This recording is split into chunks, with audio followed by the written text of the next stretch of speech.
أعوذ بالله من الشيطان الرجيم. سورة الكهف مكية. بسم الله الرحمن الرحيم. الحمد لله الذي أنزل على عبده الكتاب ولم يجعل له عوجا قيما لينذر بأسا شديدا من لدنه ويبشر المؤمنين الذين يعملون الصالحات أن لهم أجرا حسنا ماكثين فيه أبدا وينذر الذين قالوا اتخذ الله ولدا ما لهم به من علم ولا لآبائهم كبرت كلمة تخرج من أفواههم إن يقولون إلا كذبا فلعلك باخع نفسك على آثارهم إن لم يؤمنوا بهذا الحديث أسفا إنا جعلنا ما على الأرض زينة لها لنبلوهم أيهم أحسن عملا وإنا لجاعلون ما عليها صعيدا جرزا أم حسبت أن أصحاب الكهف والرقيم كانوا من آياتنا عجبا إذا أوى الفتية إلى الكهف فقالوا ربنا آتنا من لدنك رحمة وهيئ لنا من أمرنا رشدا فضربنا على آذانهم في الكهف سنين عددا ثم بعثناهم لنعلم أي الحزبين أحصى لما لبثوا أمدا نحن نقص عليك نبأهم بالحق إنهم فتية آمنوا بربهم وزدناهم هدى وربطنا على قلوبهم إذ قاموا فقالوا ربنا رب السماوات والأرض لن ندعو من دونه إلها لقد قلنا إذا شططا هؤلاء قوم اتخذوا من دونه آلهة لولا يأتون عليهم بسلطان بين فمن أظلم ممن افترى على الله كذبا وإذ اعتزلتموهم وما يعبدون إلا الله فأووا إلى الكهف ينشر لكم ربكم من رحمته ويهيئ لكم من أمركم مرفقا وترى الشمس إذا طلعت تزاور عن كهفهم ذات اليمين وإذا غربت تقرضهم ذات الشمال وهم في فجوة منه ذلك من آيات الله من يهد الله فهو المهتد ومن يضلل فلن تجد له وليا مرشدا وتحسبهم أيقاظا وهم رقود ونقلبهم ذات اليمين وذات الشمال وكلبهم باسط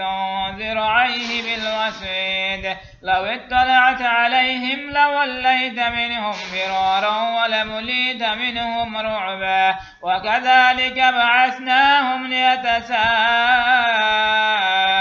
بينهم قال قائل منهم كم لبثتم قالوا لبثنا يوما أو بعد يوم قالوا ربكم أعلم بما لبثتم فابعثوا أحدكم بورقكم هذه إلى المدينة فلينظر أيها أزكى طعاما فليأتكم برزق منه وكذلك بعثناهم ليتساءلوا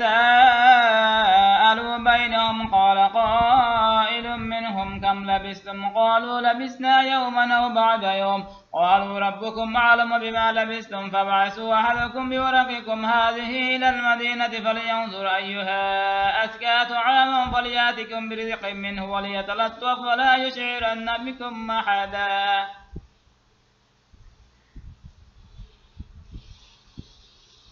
إنهم إن يظهروا عليكم يرجموكم أو يعيدوكم في ملتهم ولن تفلحوا إذا أبدا وكذلك عثرنا عليهم ليعلموا أن وعد الله حق وأن الساعة لا ريب فيها إذ يتنازعون بينهم أمرهم وقالوا بنوا عليهم بنيانا ربهم أعلم بهم قال الذين غلبوا على أمرهم عليهم لنتخذن عليهم مسجدا فيقولون ثلاثة رابعهم كلبهم ويقولون خمسة سادسهم كلبهم رجما بالغيب ويقولون سبعة وثامنهم كلبهم قل ربي يعلم بعدتهم ما يعلمهم إلا قليل فلا تمار فيهم إلا مراء ظاهرا ولا تستفت فيهم منهم أحدا ولا تقولن لشيء إني فاعل ذلك غدا إلا يشاء الله واذكر ربك إذا نسيت وقل عسى أن يهديني ربي لأقرب من هذا رشدا ولبثوا في كهفهم 300 سنين وازدادوا 9 قل الله أعلم بما لبثوا له غيب السماوات والأرض أبصر به وأسمع ما لهم من دونه من ولي ولا يشرك في حكمه أحدا واتل ما أوحي إليك من كتاب ربك لا مبدل لكلماته ولو تجد من دونه ملتحدا واصبر نفسك مع الذين يدعون ربهم بالغداة والعشي يريدون وجهه ولا تعد عيناك عنهم تريد زينة الحياة الدنيا ولا تدع من أغفلنا قلبه عن ذكرنا واتبع هواه وكان أمره فرطا وقل الحق من ربكم فمن شاء فليؤمن ومن شاء فليكفر إنا أعتدنا للظالمين نارا أحاط بهم سرادقها وإن يستغيثوا يغاثوا بماء كالمهل يشوي الوجوه بئس الشراب وساءت مرتفقا إن الذين آمنوا وعملوا الصالحات إنا لا نضيع أجر من أحسن عملا أولئك لهم جنات عدن تجري من تحتهم الأنهار يحلون فيها من أساور من ذهب ويلبسون ثيابا خضرا من سندس واستبرق متكئين فيها على الأرائك نعم الثواب وحسنت مرتفقا واضرب لهم مثل الرجلين جعلنا لأحدهما جنتين من عناب وحففناهما بنخل وجعلنا بينهما زرعا كلتا الجنتين آتت أكلها ولم تظلم منه شيئا وفجرنا خلالهما نهرا وكان له ثمر فقال لصاحبه وهو يحاوره أنا أكثر منك مالا وأعز نفرا ودخل جنته وهو ظالم لنفسه قال ما أظن أن تبيد هذه أبدا وما أظن الساعة قائمة ولئن رددت إلى ربي لأجدن خيرا منها منقلبا قال له صاحبه وهو يحاوره وكفرت بالذي خلقك من تراب ثم من نطفة ثم سواك رجلا لكن هو الله ربي ولا أشرك بربي أحدا ولولا إذ دخلت جنتك قلت ما شاء الله لا قوة إلا بالله إن ترني أنا أقل منك مالا وولدا فعسى ربي أن يؤتيني خيرا من جنتك ويرسل عليها حسبانا من السماء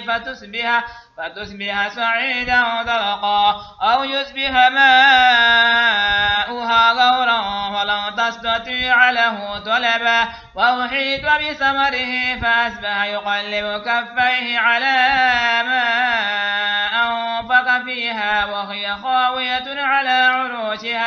على عروشها ويقول يا ليتني لم أشرك بربي أحدا ولم تكن له فئة ينصرونه من دون الله وما كان منتصرا هنالك الولاية لله الحق هو خير ثوابا وخير عقبا واضرب لهم مثل الحياة الدنيا كماء إن أنزلناه من السماء فاختلط به نبات الأرض فأصبح هشيما تذروه الرياح وكان الله على كل شيء مقتدرا المال والبنون زينة الحياة الدنيا والباقيات الصالحات خير عند ربك ثوابا وخير أملا ويوم نسير الجبال وترى الأرض باردة وحشرناهم فلم نغادر منهم أحدا وعرضوا على ربك صفا لقد جئتمونا كما خلقناكم أول مرة بل زعمتم أن لن نجعل لكم موعدا ووضع الكتاب فترى المجرمين مشفقين مما فيه ويقولون يا ويلتنا ما لهذا الكتاب لا يغادر صغيرة ولا كبيرة إلا أحصاها ووجدوا ما عملوا حاضرا ولا يظلم ربك أحدا وإذ قلنا للملائكة اسجدوا لآدم فسجدوا إلا إبليس كان من الجن ففسق عن أمر ربه أفتتخذونه وذريته أولياء من دوني وهم لكم عدو بئس للظالمين بدلا ما أشهدتهم خلق السماوات والأرض ولا خلق أنفسهم وما كنت متخذ المضلين عددا ويوم يقول نادوا شركائي الذين زعمتم فدعوهم فلم يستجيبوا لهم وجعلنا بينهم موبقا ورأى المجرمون النار فظنوا أنهم واقعوها ولم يجدوا عنها مصرفا ولقد صرفنا في هذا القرآن للناس من كل مثل وكان الإنسان أكثر شيء جدلا وما منع الناس أن يؤمنوا إذ جاءهم الهدى ويستغفروا ربهم إلا أن تأتيهم سنة الأولين أو يأتيهم العذاب قبلا وما نرسل المرسلين إلا مبشرين ومنذرين ويجادل الذين كفروا بالباطل ليدحضوا به الحق واتخذوا آياتي وما أنذروا هزوا ومن أظلم ممن ذكر بآيات ربه فأعرض عنها ونسي ما قدمت يداه إنا جعلنا على قلوبهم أكنة أن يفقهوه وفي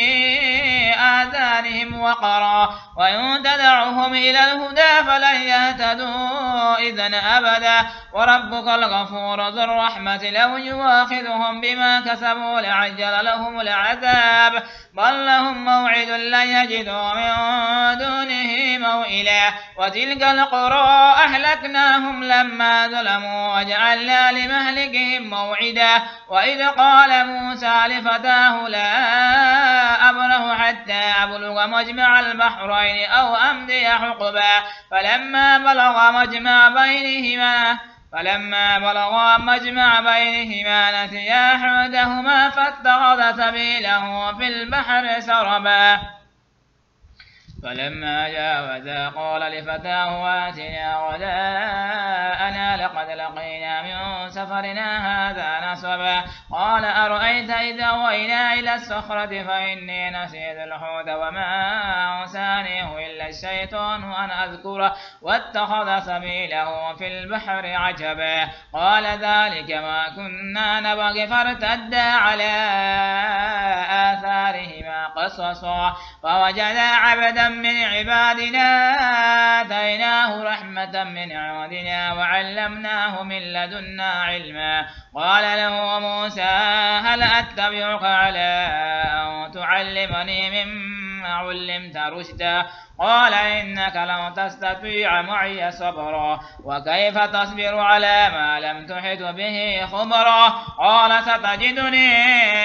إن شاء الله صابرا ولا أعصي لك أمرا قال فإن اتبعتني فلا تسألني عن شيء حتى أحدث لك منه ذكرا فانطلقا حتى إذا ركبا في السفينة خرقها أخرقها قال أخرقتها لتغرق أهلها لقد جئت شيئا إمرا قال ألم أقل إنك لن تستطيع معي صبرا أو قال لا تؤاخذني بما نسيت ولا ترهقني من أمري عسرا فانطلقا حتى إذا لقيا غلاما فقتله قال قتلت نفسا زكية بغير نفس لقد جئت شيئا نكرا قال ألم أقل لك إنك لن تستطيع معي صبرا قال إن سألتك عن شيء بعدها فلا تصاحبني قد بلغت من لدني عذرا فانطلقا حتى إذا أتيا أهل قرية استطعما أهلها فأبوا أن يضيفوهما فوجدا فيها جدارا يريد أن ينقض فأقامه قال لو شئت لاتخذت عليه أجرا قال هذا فراق بيني وبينك سأنبئك بتأويل ما لم تستطع عليه صبرا أما السفينة فكانت لمساكين يعملون في البحر فأردت أن أعيبها وكان وراءهم ملك يأخذ كل سفينة غصبا وأما الغلام فكان أبواه مؤمنين فخشينا أن يرهقهما طغيانا وكفرا فأردنا أن يبدلهما ربهما خيرا منه زكاة وأقرب رحما وأما الجدار فكان لغلامين يتيمين في المدينة وكان تحته كنز لهما وكان أبوهما صالحا فأراد ربك أن يبلغا أشدهما ويستخرجا كنزهما رحمة من ربك وما فعلته عن أمري ذلك تأويل ما لم تستطع عليه صبرا ويسألونك عن ذي القرنين قل سأتلو عليكم منه ذكرا إنا مكنا له في الأرض وآتيناه من كل شيء سببا فأتبع سببا حتى إذا بلغ مغرب الشمس وجدها تغرب في عين حمية ووجد عندها قوما قلنا يا ذا القرنين إما أن تعذب وإما أن تتخذ فيهم حسنا قال أما من ظلم فسوف نعذبه ثم يرد إلى ربه فيعذبه عذابا نكرا وأما من آمن وعمل صالحا فله جزاء الحسنى وسنقول له من أمرنا يسرا ثم أتبع سببا حتى إذا بلغ مطلع الشمس وجدها تطلع على قوم لم نجعل لهم من دونها سترا كذلك وقد أحطنا بما لديه خبرا ثم أتبع سببا حتى إذا بلغ بين السدين وجد من دونهما قوما لا يكادون يفقهون قولا قالوا يا ذا القرنين إن يأجوج ومأجوج مفسدون في الأرض فهل نجعل لك خرجا على أن تجعل بيننا وبينهم سدا قال ما مكني فيه ربي خير فاعينوني بقوة أجعل بينكم وبينهم ردما آتوني زبر الحديد حتى إذا ساوى بين الصدفين قال انفخوا حتى إذا جعله نارا قال آتوني أفرغ عليه قطرا فما استطاعوا أن يظهروه وما استطاعوا له نقبا قال هذا رحمة من ربي وإذا جاء وعد ربي جعله دكا وكان وعد ربي حقا وتركنا بعدهم يومئذ يموج في بعد ونفخ في الصور فجمعناهم جمعا وعرضنا جهنم يومئذ للكافرين عرضا الذين كانت أعينهم في غطاء عن ذكري وكانوا لا يستطيعون سمعا أفحسب الذين كفروا أن يتخذوا عبادي من دوني أولياء إنا أعتدنا جهنم للكافرين نزلا قل هل ننبئكم بالأخسرين أعمالا الذين ضل سعيهم في الحياة الدنيا وهم يحسبون أنهم يحسنون صنعا أولئك الذين كفروا بآيات ربهم ولقائه فحبطت أعمالهم فلا نقيم لهم يوم القيامة وزنا ذلك جزاؤهم جهنم بما كفروا واتخذوا آياتي ورسلي هزوا إن الذين آمنوا وعملوا الصالحات كانت لهم جنات الفردوس نزلا خالدين فيها لا يبغون عنها حولا قل لو كان البحر مدادا لكلمات